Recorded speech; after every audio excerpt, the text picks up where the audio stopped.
À ma gauche, on l'appelle Oumar Adéandjou. Oumar Adéandjou, bonjour. Bonjour Maury, bonjour Henri Envodet et bonjour très chers téléspectateurs. Très long week-end passé, mais après les activités ont repris hier. Vous voilà requinqué de retour au plateau.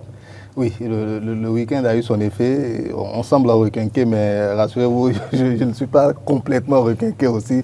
Il y a la santé qui... Mais bon, ça va, on tient le bon bout. On tient le coup. Voilà, bon, quand on sait que vous êtes allé de l'autre côté pour donc vous ressourcer.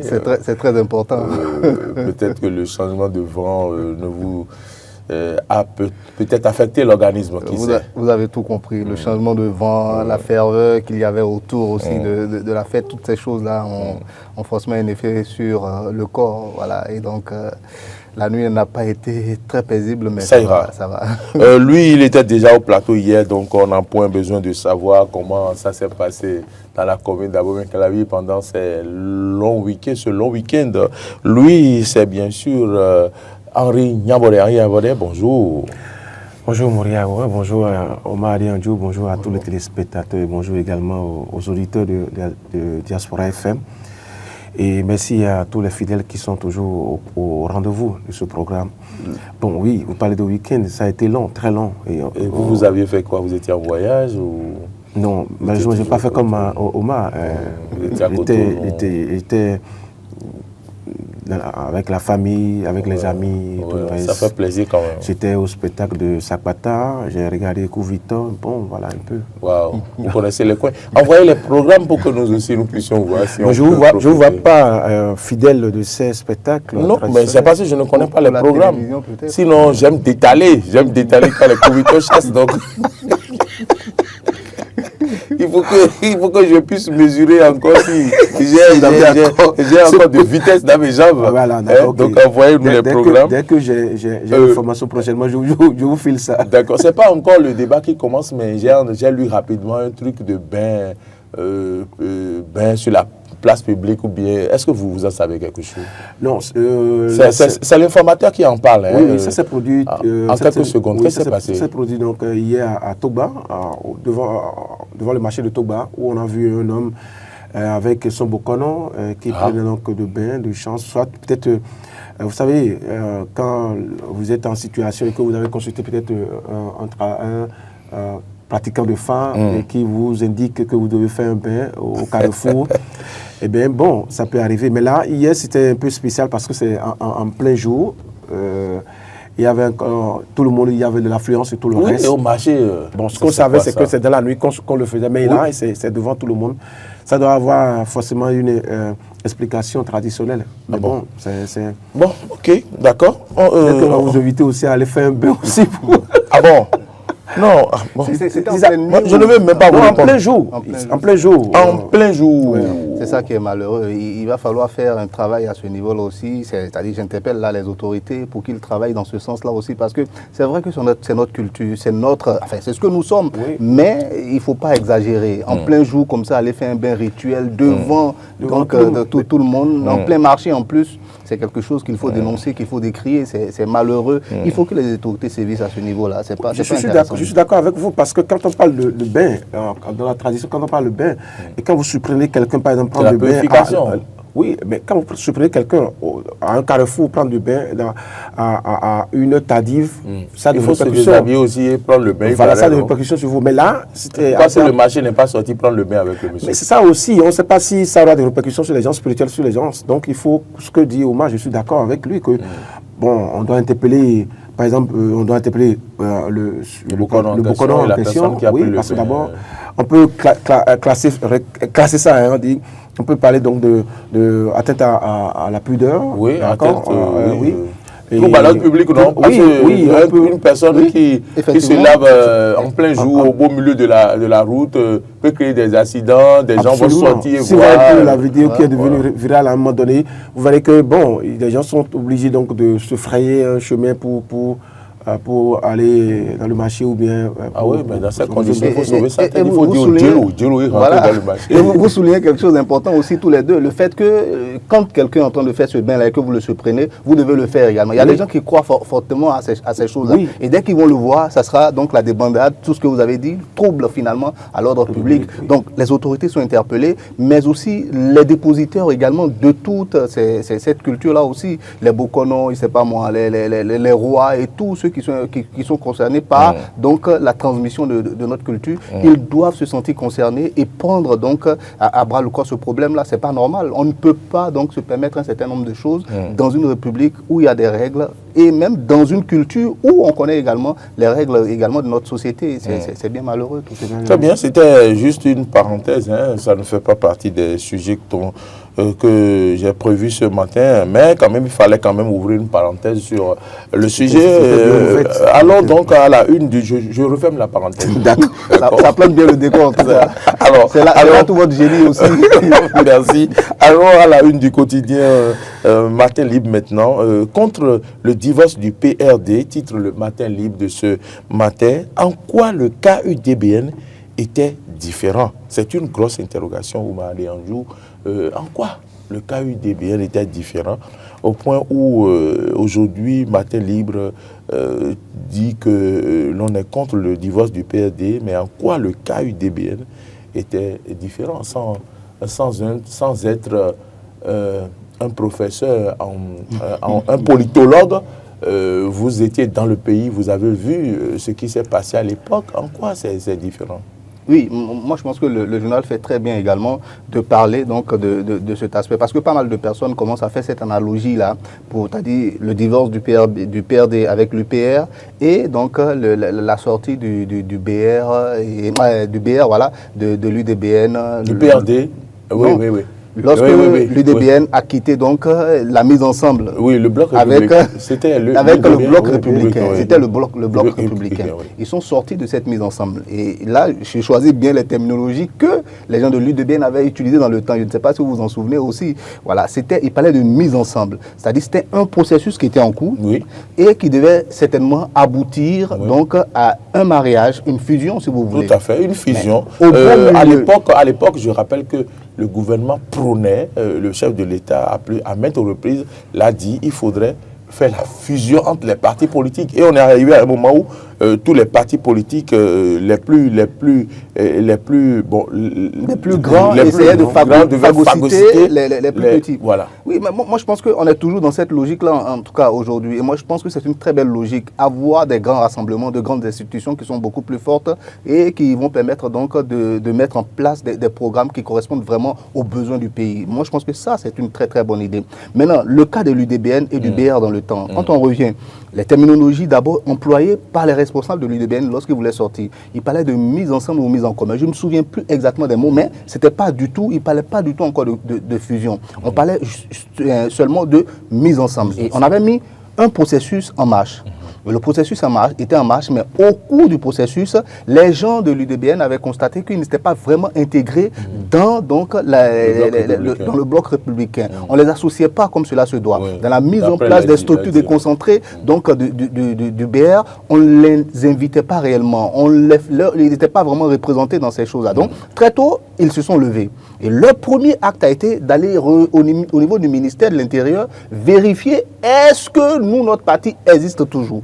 Et c'est tout cela, c'est là justement la différence entre le cas PRD et le cas UDBN. C'est-à-dire que tout de suite, le ministère a reconnu que oui, votre parti existe toujours. Le parti n'avait pas du tout abandonné ses attributs, n'avait rien abandonné encore. Il n'y avait pas eu alors un acte qui montre, comment dire, il n'y a pas eu un papier qui acte, voilà. Il y a eu fusion réelle entre les deux partis. Il n'y avait pas donc ce papier-là. Donc le cas est complètement différent. Il n'y a pas d'amalgame à faire à ce niveau-là.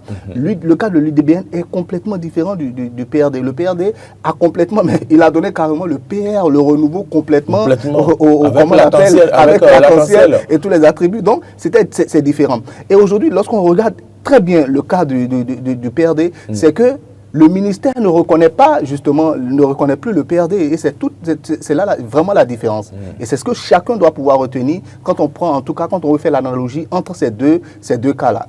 Le ministère ne reconnaît pas, c'est-à-dire les lois de la République reconnaissent toujours l'UDBN, enfin, reconnaissaient toujours l'UDBN dans le temps, alors que le PRD, dans son cas, les lois de la République ne reconnaissent pas, il n'existe plus, c'est terminé, au point où, lorsque le secrétaire général adjoint du PRD qui s'est exprimé sur le sujet, a parlé, il a dit qu'on lui a envoyé donc une missive comme quoi il n'a plus le droit donc d'utiliser les attributs du PRD. Donc, le PRD n'est plus reconnu par les autorités. Il y a eu un acte officiel après la fusion du PRD et de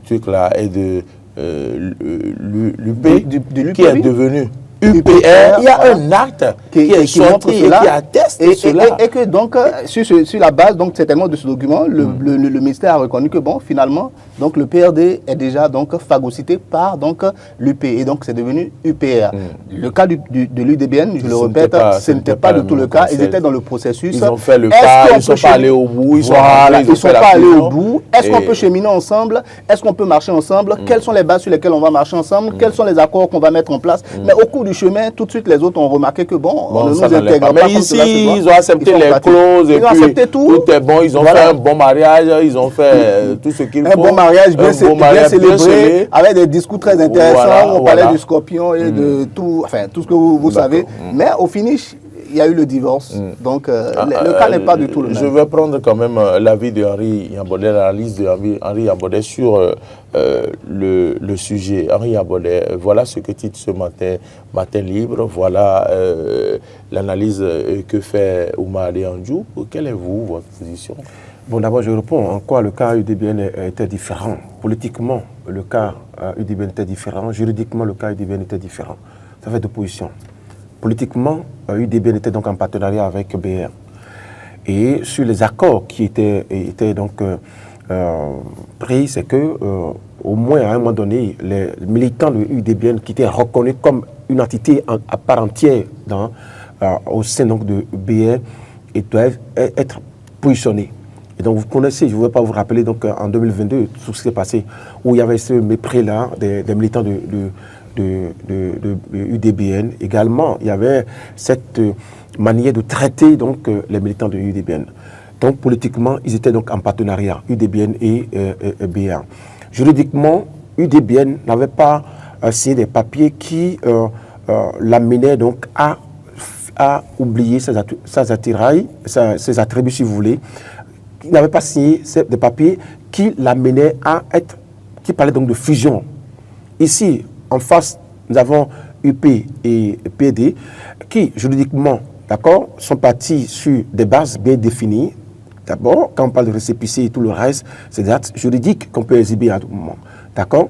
Et politiquement, il n'y a que tout ce qu'il y a comme passif et actif de PD sont reversés dans UPR, d'accord, de part et d'autre. Ce qui veut dire que ici, il n'y a pas de distinction entre les militants de PRD et les militants de UP. Tous sont devenus un. Mais par contre, de l'autre côté, il y avait qu'on peut distinguer les militants de UDBN des militants de BR. J'ouvre. J'ai conduit une cérémonie un jour au Palais des Congrès où on citait carrément, voici les militants de UDBN. Voici les militants du bloc de Mais on est en partenariat, on travaille ensemble. Donc, si on prend juridiquement et politiquement, le cas, ce n'est pas le même cas. Il s'est dit que le bloc républicain n'a pas absorbé, il n'était pas parti en langage absorption. BN n'avait pas absorbé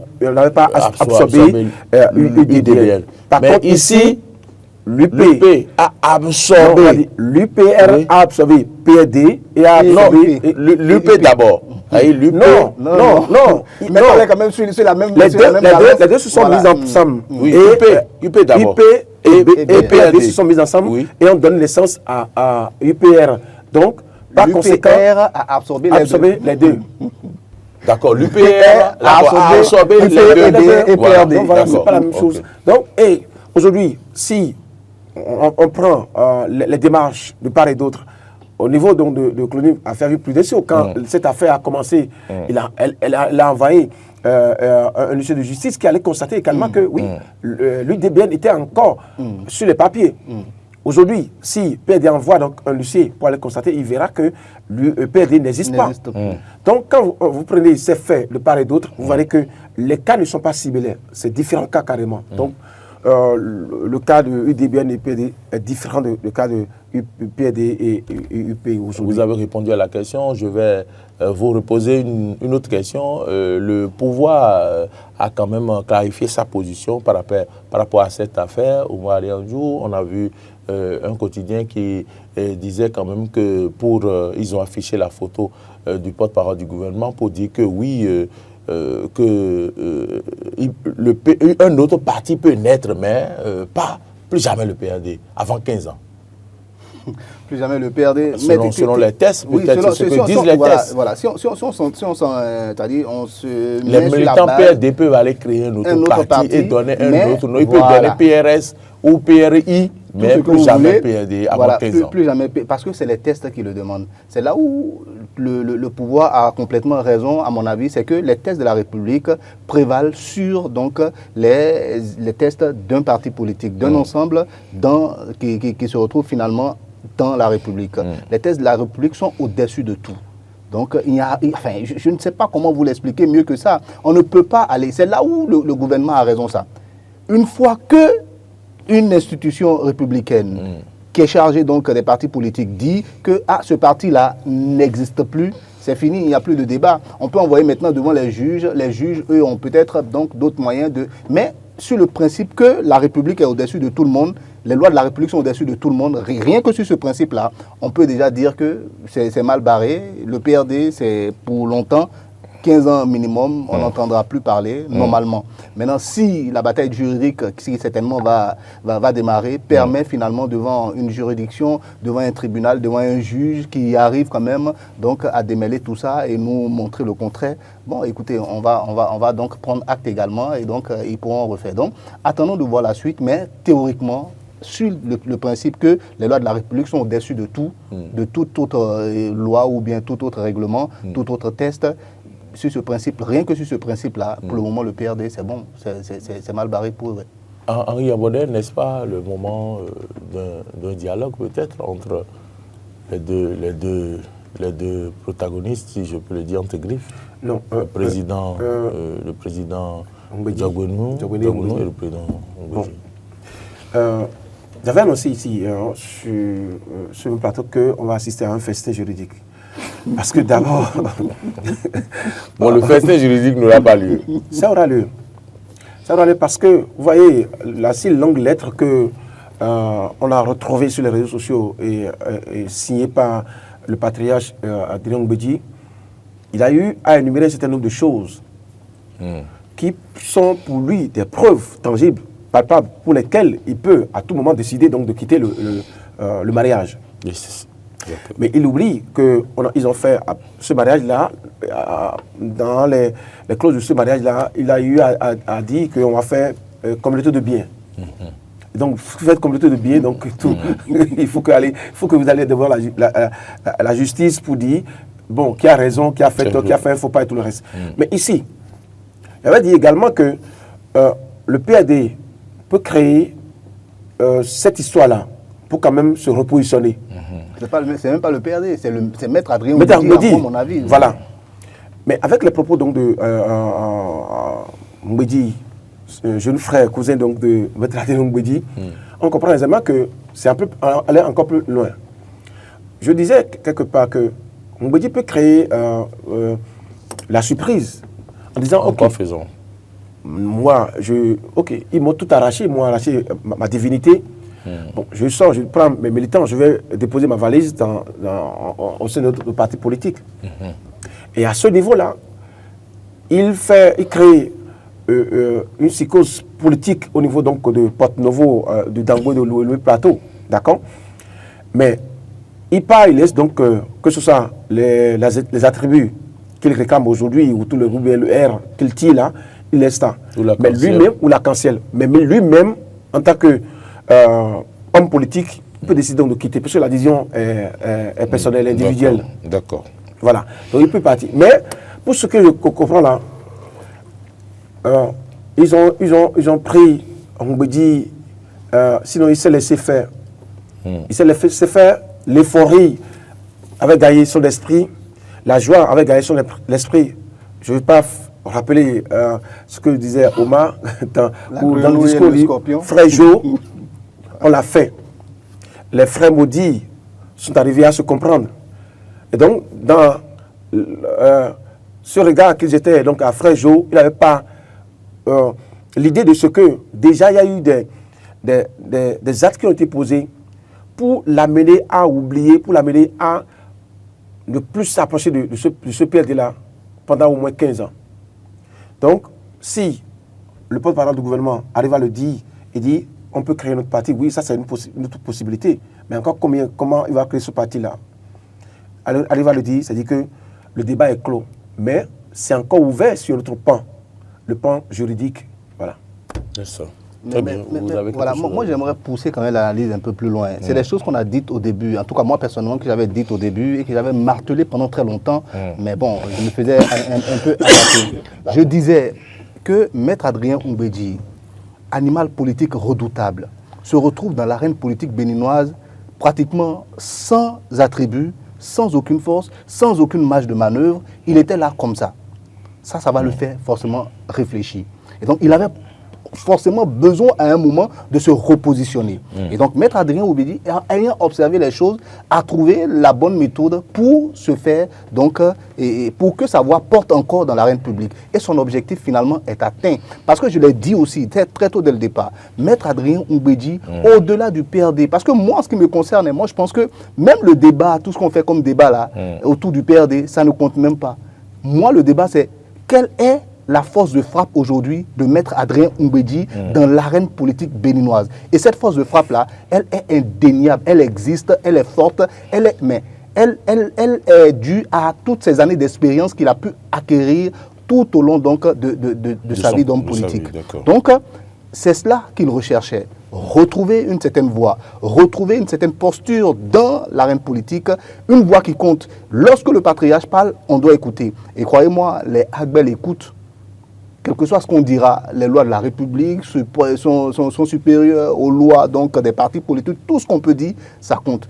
Pour moi, le coup de bluff que Maître Adrien Oumbédi, à mon avis, a joué, a marché. Tout le monde, désormais, sait que quand Adrien Oumbédi parle, on se tait, on écoute, sa voix compte. Et c'est ça l'objectif. Et je l'ai dit dès le départ, c'est ça aujourd'hui. Tout ce qu'on fera comme débat, autour n'est que bon, c'est du grain, voilà, ce n'est que spéculation, c'est du grain à moudre qu'on nous a donné. On va travailler, nous les journalistes, on va travailler, et donc les débats de boutiquiers aussi dans les rues vont se faire. Donc c'est ça le reste. D'accord. Donc sinon, on attend le verdict. On attend le verdict. On attend le festin, la valise. Est-ce que bon, soit le festin ou bien le divorce où on sort le bagage et puis on s'en va. Sans aller devant le tribunal. Donc, on va attendre soit le festin juridique, soit le départ sans bruit. Oui, mais voilà. Je peux dire ça. Mais moi, je pense que c'est le juge qui va décider. Je peux dire ça ou bien on ne dit pas ça? On peut dire ça, mais seulement que sortir les bagages, c'est là où ça sera un peu différent d'un mariage ordinaire. Parce qu'un mariage ordinaire, le juge va aller jusqu'à dire, bon, maintenant, ce qu'on va faire, bon, comme vous avez fait communauté des biens et que ça ne marche plus bien maintenant, il faut qu'on divise plus ou moins les choses. Madame, vous prenez ceci, monsieur, vous prenez ceci. Mais dans ce cas-ci, je ne pense pas. On va faire le point. Tout appartient à une personne. Ici, ce n'est plus non, ça appartient à l'UPR. Je me demande s'il y aura des bagages à prendre finalement. D'accord, bon, il n'y a rien à prendre, mais on peut partir au moins. Oui, c'est individuel. L'adhésion à un parti individuel. Il peut décider volontairement du parti, de se rallier, par exemple, parce qu'il est allé voir plusieurs fois, à plusieurs reprises, Boni Yayi. Donc, ça sent déjà de ce côté là-haut que, bon, peut-être il va se retrouver au niveau des démocrates pour se positionner. Mais non, mais là, il va sans bagage. Donc, il va sans bagage, sans la divinité.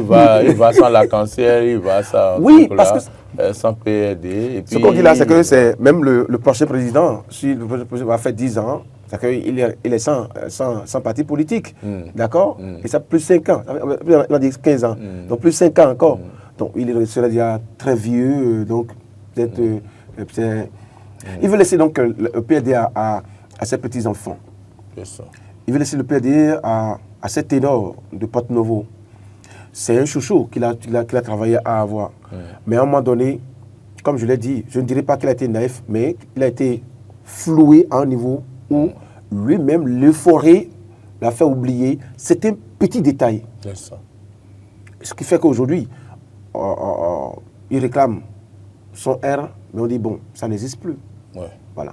Mais si on arrivait à ranger des ténors comme Abrila Amoussou, des ténors comme Idi Kolaoli, comme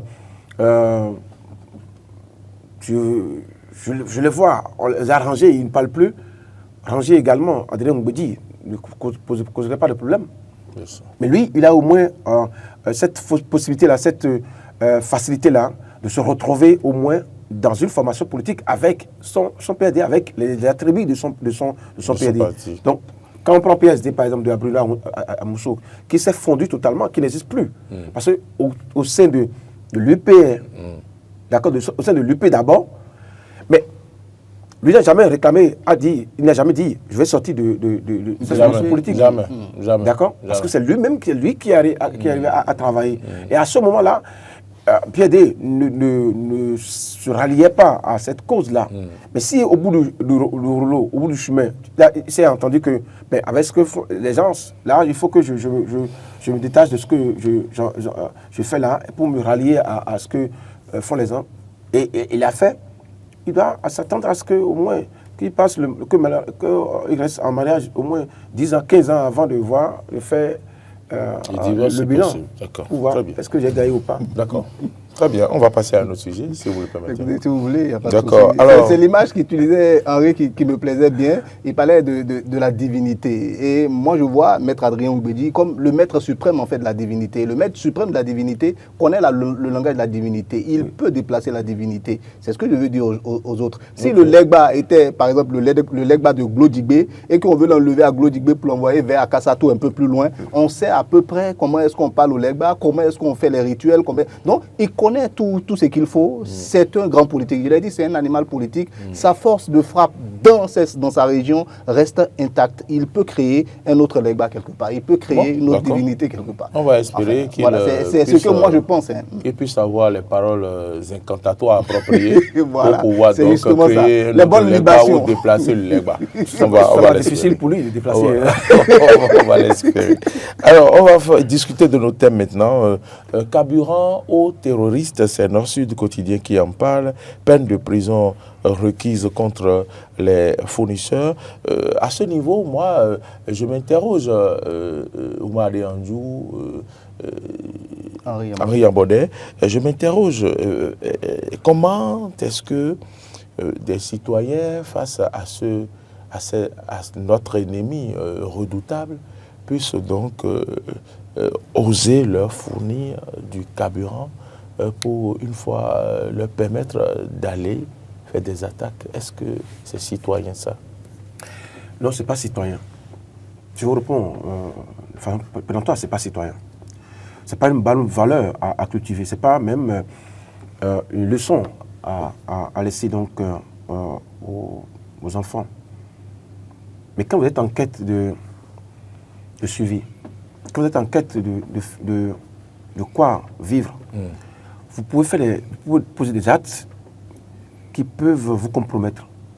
Ce n'est pas des valeurs à cultiver, je l'ai dit tantôt, mais ça vient répondre à une préoccupation qui est restée tout le temps sur la bouche donc, de certains citoyens en se demandant, mais ces djihadistes-là, où trouvent-ils des armes pour combattre nos frères?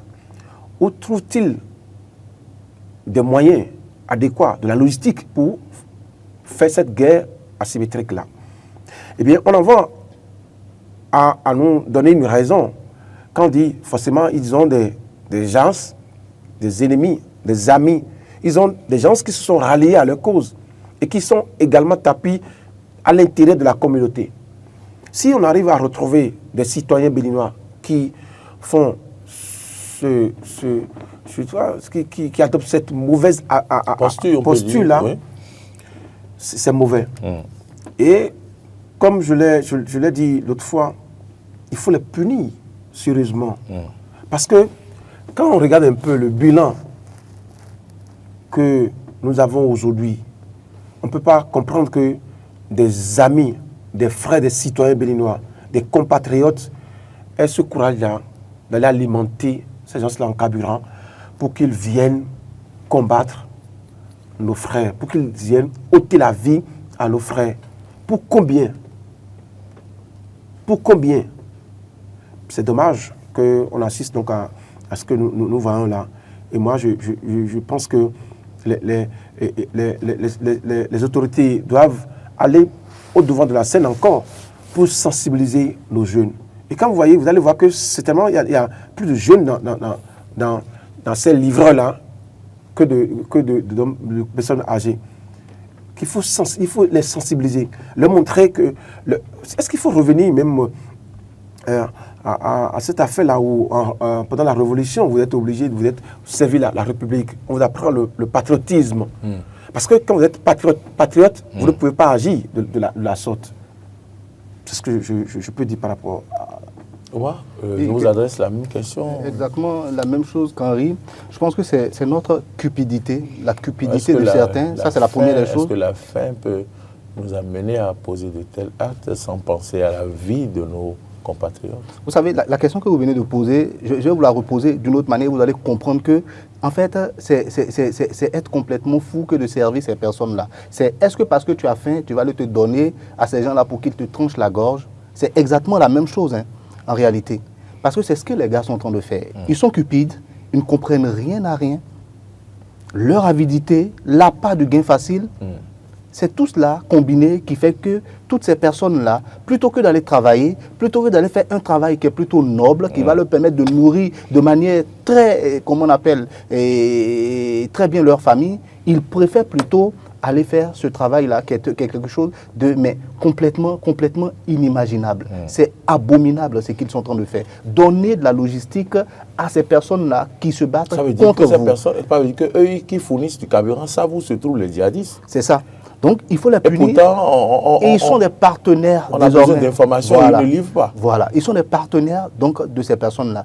Il faut les punir avec la dernière rigueur. Non seulement les punir, mais poursuivre également les renseignements pour savoir jusqu'où, quelle est la relation qu'il y a entre eux. Est-ce qu'eux-mêmes ne sont pas forcément des combattants donc, de ces groupes de malfaiteurs? Oui. Ça aussi, c'est très important. C'est un manque de patriotisme, Henri l'a dit. C'est un manque de civisme, Henri l'a dit. Mais c'est avant tout et surtout un manque d'information aussi. Il faut sensibiliser.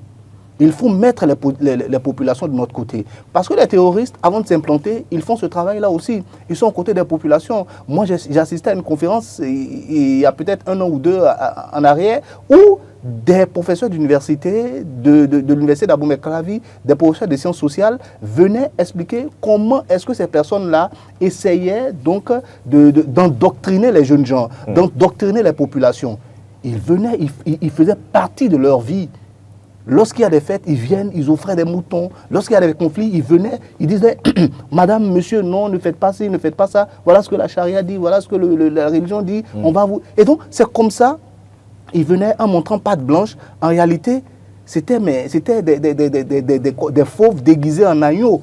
Ils venaient simplement berner les populations, s'implanter dans leur cœur, les endoctriner et finalement essayer de trouver des combattants dans les rangs donc, des jeunes gens qui sont quelquefois aussi désœuvrés. Voilà. Et quand il y avait des problèmes domaniaux, c'est pas ce qui manque chez nous, les problèmes domaniaux. C'est pas ce qui manque chez nous. Les conflits entre éleveurs et comment on appelle, et cultivateurs, c'est pas ce qui manque chez nous. Non. Donc ces conflits agriculteurs-cultivateurs, ils venaient aussi, donc ces scientifiques-là ont travaillé dans ce sens-là aussi. Donc ça veut dire que tous ces éléments-là doivent être pris en compte pour éviter qu'il y ait des personnes qui aient envie de travailler avec ces personnes-là. Dieu soit loué, du côté du Niger également, les autorités aussi ont pris ce problème-là à bras le corps. Il y a des sanctions également qui sont prises là-bas aujourd'hui. Les autorités l'ont affirmé elles-mêmes que la plus grande partie du carburant que ces malfaiteurs-là utilisent aujourd'hui vient donc des stations nigériennes. Donc, au niveau des stations là-bas, il y a une certaine rigueur qui a été mise en place. Je pense que c'est ça qui va permettre de mettre fin donc, à ces personnes-là. Parce qu'ils n'ont pas de carburant dans la moto, il ne peut pas circuler. Exactement. Si personne ne collabore avec eux, ne les ravitaille, pardon, mais comment est-ce qu'ils vont agir sur le terrain? Ils n'auront pas les moyens, ils n'auront pas l'énergie pour le faire. Voilà, parce qu'une 4x4 qui va rouler dans le désert, une moto qui doit rouler dans le désert, il faut du carburant. Maintenant, s'ils sont bien isolés désormais, on pourra donc voir un peu plus clair dans l'affaire. Et c'est là où il est important également que nos autorités, que ce soit les autorités de l'AES, que ce soit les autorités donc, des pays également de la CEDEAO, doivent pouvoir se comprendre, essayer de réfléchir ensemble pour trouver donc les bonnes solutions. Parce que de l'autre côté là-bas, c'est les populations civiles qui paient le prix fort. Il y a des bras coupés là-bas dans le silence. Il y a des gens qui sont fouettés là-bas dans le silence. Dans ces territoires que des personnes-là qu'on conserve, c'est la barbarie désormais qui règne là-bas. Donc, il faut penser à ces personnes-là. Pour ces gens qui collaborent avec eux, qui leur transmettent le carburant, des peines de prison, oui, les plus sévères possibles. Ça, c'est la première chose. Et la seconde chose également, mais faire le renseignement de sorte à savoir qui sont réellement les personnes avec qui ils commercent, avec qui ils ont cette transaction-là. Comment ils arrivent à communiquer avec ces personnes-là, c'est essentiel. Le renseignement doit aller jusqu'à ce... Pour savoir aussi s'ils ne sont pas eux-mêmes aussi des combattants, c'est essentiel. Et s'ils sont des combattants, il faut donc les punir comme des criminels. On ne va pas les zigouiller, mais il faut les punir comme des criminels, c'est important.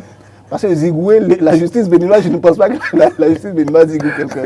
Même la peine de mort qui existe chez nous, je ne pense pas encore qu'on l'applique. Est-ce que même ça existe même encore? Non, ça n'existe plus. Voilà, ça n'existe plus. Donc, c'est vous dire qu'il faut sévir, mais avec la dernière rigueur. Personne, aucun Béninois ne doit avoir le courage de faire un partenariat, quoi qu'il en soit, avec ces personnes-là. Il n'y a pas de commerce à faire avec eux. Il n'y a pas d'échange à avoir avec ces personnes-là. C'est essentiel. C'est nos ennemis. Il faut que d'autres les dénoncent. Oui, il faut les dénoncer. Ils veulent être de connivence avec les gens pour fournir du carburant, il faut les dénoncer. Juste un dernier mot. Vous savez, moi je dis, contre une guerre idéologique, parce que leur guerre, c'est avant tout une guerre idéologique. Contre une guerre idéologique, il faut aussi une autre idéologie derrière. C'est des gens qui sont contre l'intolérance religieuse. Ils pensent qu'il y a une religion qui est suprême à une autre religion. Moi, je suis musulman, mais dans aucune partie du courant, je n'ai lu que non, les autres n'ont pas le droit d'exister également. D'où est-ce qu'ils tirent tout cela? Donc, il faut leur opposer également cette idéologie-là. Travailler avec les communautés religieuses également. C'est là où je dis que les autorités doivent travailler avec les populations. Donc, travailler avec les communautés religieuses, voir comment est-ce qu'on met des stratégies en place pour changer la mentalité de ceux qui pourraient donc être tentés de rejoindre ces personnes-là. Moi, je pense que c'est ça, parce que le tout militaire aussi ne pourra pas permettre au finish de lutter contre ces personnes-là. On a vu ce que le tout militaire a fait dans les autres régions, Afghanistan, toutes ces choses-là, on a vu ce que ça a donné. Donc, faisons attention, mettons également ce que nous sommes dedans, c'est-à-dire notre société, comment est-ce que nos populations réfléchissent, mettre à contribution donc ces grands scientifiques dont j'ai parlé, ceux qui sont dans nos universités, qui ont fait des travaux, les mettre à contribution afin qu'eux aussi puissent aller au contact des populations, travailler avec eux. C'est idéologie contre idéologie avant même d'être une guerre, parce que même la guerre là encore, c'est même pas une guerre conventionnelle. On ne connaît même pas l'ennemi, l'ennemi mange avec nous, le soir en même temps, il devient celui qui va nous trancher la gorge. Oui, mais c'est ça en réalité. Oui, moi j'ai fait un reportage dans le Nord le jour là, dans une région, je ne veux pas citer d'ethnie, mais c'est exactement les mêmes visages que je vois quand on montre des trucs. Ils ont été tellement accueillants. Et il y a un de nos collègues qui me disait, fais attention, ces gars qui rient avec nous là, il paraît que c'est les mêmes. Je vous assure, dans une région très reculée. On parlait de communauté, des gens qui sont dans la communauté, qui connaissent les rues et les coins de la communauté, et donc qui vivent avec la communauté. Bon, et on m'a bien fait de rappeler qu'ils font une guerre idéologique. C'est pas bien quand même. C'est pas bien. On va finir par donc le dernier thème, 5000 infractions en un mois. 5000 infractions en un mois sur les routes béninoises. Des chiffres alarmants qui interpellent la conscience collective. Oui, 5000 infractions. Oui, quand on parle d'infractions, c'est tout ce que vous savez. Oui, la police a fait le bilan, mais n'a pas dit ce que ça a engrangé. Ça a fait engranger. Ça a rapporté à la caisse, au trésor public. C'est ça qui vous intéresse, vous autres. Ah non, on prend tout. Non, mais c'est ça qu'on voit aussi. Quand on arrête les gens, c'est systématique désormais. On met dans le truc, on veut dire fourrière. Non, mais ils n'ont pas besoin de donner les chiffres. Vous-même, vous comprenez que de l'argent est rentré. Oui, on peut faisons un petit bilan. Alors, si c'est à 10 000, 5 000, 500 000 fois 10 000. Le bilan vous permettra d'avoir de primes dedans. Mais non, écoutez, plus sérieux. Non, 5 000 infractions, à quel niveau? Sur tout le territoire béninois? Oui, ils ont dit sur les routes béninoises. C'est normal. C'est normal qu'on arrive à constater. Bon, déjà, l'infraction la plus fréquente, c'est l'excès de vitesse. L'excès de vitesse. Parce qu'il y a les radars sur les axes aujourd'hui. Donc, je pense que l'excès de vitesse, même à Cotonou, en pleine ville. Pour les motos, je crois aussi, il y a le non-respect du couloir aussi qui est désormais une infraction que les policiers réprimandent avec la dernière rigueur désormais. Et puis, les cas d'accident, vous le savez, tout récemment, c'est des collisions de bus, de camions, de stationnement. Même les policiers, leurs véhicules, ils ont été accidentés. Il y a eu même des blessés graves, il y a eu des décès au centre du pays. Il faut aussi essayer de vitesse. Les policiers, non, mais ceux qui sont sur le corridor, ils ne font pas d'excès de vitesse. Vous voyez, ils roulent même à quelle vitesse ils roulent. Mais quelqu'un d'autre qui fait excès de vitesse peut venir les percuter frontalement. Bon, voilà, là, si on a envie donc de diminuer donc, le taux, il faut passer donc à la sensibilisation. Ah. Ouais. Les sanctions, non?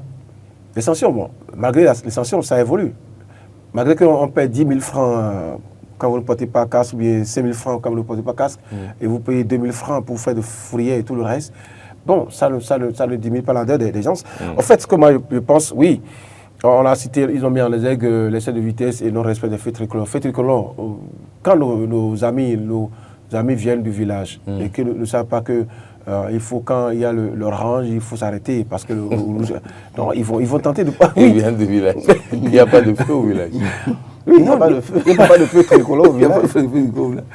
On roule moto au village. On roule moto au village. Et qu'on décide de venir demi-temps. Vous vous rappelez qu'avant, à la place des martyrs, il fallait passer en bas, quelque part comme ça. Et je connais quelqu'un qui est venu du village, au lieu de passer en bas, il est allé tout droit.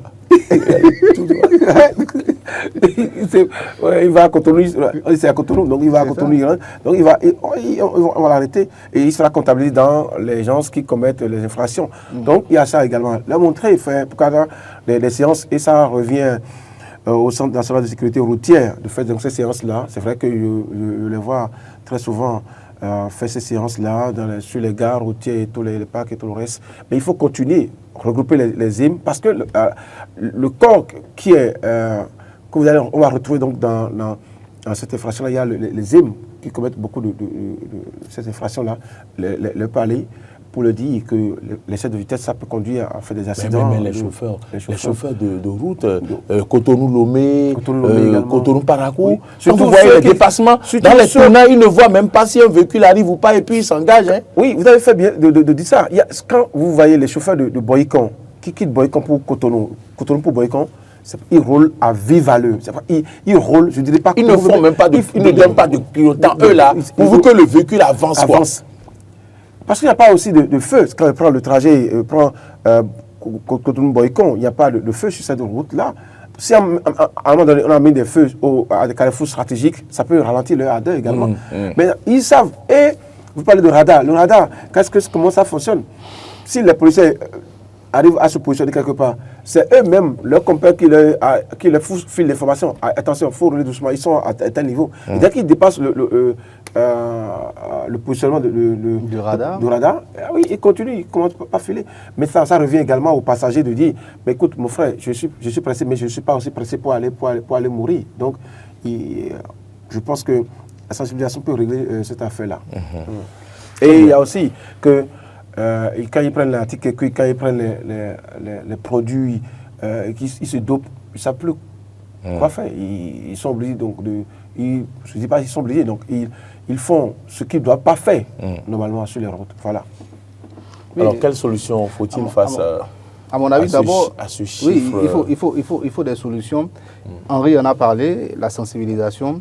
Mais moi, entre autres solutions, je vais parler également de transport en commun, le manque de transport en commun dans notre pays. Ça, je vais y revenir. Mais avant tout, c'est que ces chiffres-là démontrent quelque chose. Ça démontre, comment on appelle, plusieurs problématiques. Il y a plusieurs problématiques qui sont regroupées dans ce que nous avons évoqué aujourd'hui. La problématique des gens qui sont des taxis-motos, qui prennent des produits psychotropes, donc qui sont tout le temps dans un état second, qui se contrôlent très peu. Ça, c'est un. Le fait que dans notre circulation aujourd'hui aussi, mais les motos, il y en a mais incroyablement, mais c'est trop, il y a beaucoup de motos. Moi-même, je vais à moto, je ne m'exclus pas parce que les gens peuvent mal comprendre cela également, mal interpréter. Non, on a tous des motos. Et donc, il y en a beaucoup. Donc, problème de transport en commun. Comment est-ce qu'on règle ces problèmes-là? Et où est-ce que ces infractions-là sont les plus commises? C'est dans nos grandes villes. Donc, il y a tout un tas de problèmes qui sont réglés. Et je pense que ce soit le CNSR, que ce soit donc le ministère de l'urbanisation, que ce soit donc, je ne sais pas moi, tous ceux qui sont chargés donc de la sécurité routière et de bien-être des populations sur nos grandes voies, tout le monde est interpellé. Il y a beaucoup de problématiques qui sont donc évoquées à travers donc ces chiffres-là que nous avons annoncés ce matin. Parce que ce sont ces infractions-là qui conduisent aux accidents. Heureusement que nos policiers sont là déjà très tôt donc, pour mettre fin à ces infractions-là et qu'on nous permette également de connaître les chiffres, même si on ne connaît pas ce que ça rapporte finalement, Henri l'a dit, mais on connaît désormais des chiffres, plus de 5000 en un seul mois. Oui. Donc, enfin, disons-nous la vérité, on a combien de grandes villes? On peut même les citer. En commençant par le nord, peut-être Malanville, Natitengu, Djougou, on vient ensuite Parakou, et Porte-Novo, Boycon. Et donc, on connaît nos grandes villes. On en a combien? Jusqu'à avoir autant d'infractions, moi je pense qu'il y a un problème qu'il faut prendre vraiment à bras le corps. Et ce n'est pas quelque chose qu'on résout du jour au lendemain. La sensibilisation, ça c'est bien. On peut commencer même dès demain matin. Mais le reste, c'est des problèmes vraiment d'éducation, c'est des problèmes de stratégie, de stratégie politique à mettre en place sur le long terme. Donc, il faut commencer à réfléchir à tous ces problèmes-là. Maintenant, l'incivisme aussi a quelque chose à voir, et c'est là où je suis complètement d'accord avec la sensibilisation. L'incivisme a quelque chose à voir. Regardez quand on a ouvert nouvellement comment on appelle, les belles voies qu'on a construites à Cotonou, notamment la voie qui passe devant le palais de la Marina, qui quitte devant, enfin, derrière le palais, je vais dire, le grand boulevard qui passe devant l'aéroport et tout. Au départ, vous voyez comment les motos roulaient. Les voitures, même à un moment, il y a eu les radars, donc ça les a freinés, eux, mais les motos, non. On partait à vive allure partout sur le tronçon. C'est joli. À n'importe où. C'est joli. Oui, on voyait même des jeunes la nuit, là c'était autre chose. Quand il y avait des activités, mais là c'était autre chose. Des jeunes qui sont là, mais qui roulent le rof, comme on dit à Cotonou. Voum, voum, voum. Oui. D'accord. Donc, voilà, ils roulent ça comme ça en pleine voie. Ça arrive, donc il faut aucun respect des couloirs. Plus personne ne respecte les couloirs. Alors qu'on sait que dans la circulation, il y a un couloir, en tout cas au Bénin, il y a un couloir qui est réservé normalement aux motocyclistes, mais on ne les respecte plus, on va où on veut. Donc, c'est là où je dis, il y a un problème également d'incivisme, un problème d'éducation qui sera réglé forcément donc par la sensibilisation. Et ça, il faut commencer tout de suite. Maintenant, le reste, c'est à nos autorités de réfléchir à des politiques, des stratégies qu'on va mettre en place pour qu'on puisse développer enfin au Bénin un véritable réseau de transport en commun. Ça manque dans ce pays, ça c'est moi. Ça manque. On a tout pour le faire, mais on n'arrive pas. Pourquoi? Donc il faut trouver les solutions, mettre un réseau de transport en commun. Dès que ça démarre, moi je me souviens, je ne vais pas citer de nom, dès que ça démarre, on trouve que ça marche 2-3 jours et après, ça se coupe. On préfère prendre 1000 francs pour quitter Calavi pour aller à Cotonou, alors que peut-être les gens proposaient peut-être 300 francs dans un grand bus pour y aller. Voilà. Et Henri citait les gens qui causaient un peu ces infractions-là aussi. Vous avez oublié les topa qui s'arrêtent à tout bout de champ. Quand vous êtes en moto, c'est un calvaire. Oui, quand vous êtes en moto, c'est un calvaire. Il s'arrête à tout bout de champ. Il avance sans même signaler. C'est son apprenti chauffeur là qui fait comme ça. Et si tu te trompes, mais il te parle, mais ça veut dire que c'est des impolis fins, quoi. Je ne sais pas comment vous l'expliquer, mais il va t'injurier sur le champ si jamais tu bronches. Voilà, donc ça aussi c'est un problème à régler. Très bien, merci à vous, merci Henri Yangoulé, merci pour le temps consacré ce matin. Vous avez remplacé Laurent, comme vous savez le faire si bien. Merci pour votre présence. Oui, Oumar Deandjou, merci à vous également. On se remplace soi-même. Ça veut dire qu'on est toujours là, donc. Il a dit remplacé. Alors, on va poursuivre donc ce plateau. Je l'annonçais au début de cette émission, c'est la journée internationale du jeu. Qu'est-ce qu'il en est? Qu'est-ce qu'il en est du génie? Du jeu génie en herbe, oui. Est-ce le maillon oublié dans comment dire, la discipline plutôt, hein, des classes sportives et culturelles dans les disciplines? Voilà, des classes sportives et culturelles. Pour répondre à cette question, je crois que c'est Jidas Tossou qui est dans nos locaux. Pardon? Salou Baguiri. Salou Baguiri, oui. C'est lui que vous avez vu, oui, dans le couloir. Oui. D'accord, donc, d'accord. Un ancien joueur. Un ancien joueur, d'accord. Merci. Les Roméo, oui, qui fait donc... mais il y a une question. Avec... les organes, les médias n'ont accompagné cette initiative-là. Mais bon, il y avait aussi que les professeurs dans les écoles, il y a les professeurs également qui étaient donc les guides pour les élèves et qui leur donnaient envie de faire ça. Aujourd'hui, quel professeur a le temps de faire ça? Bon, puisque vous en parlez, vous restez avec moi sur le plateau et on va le recevoir.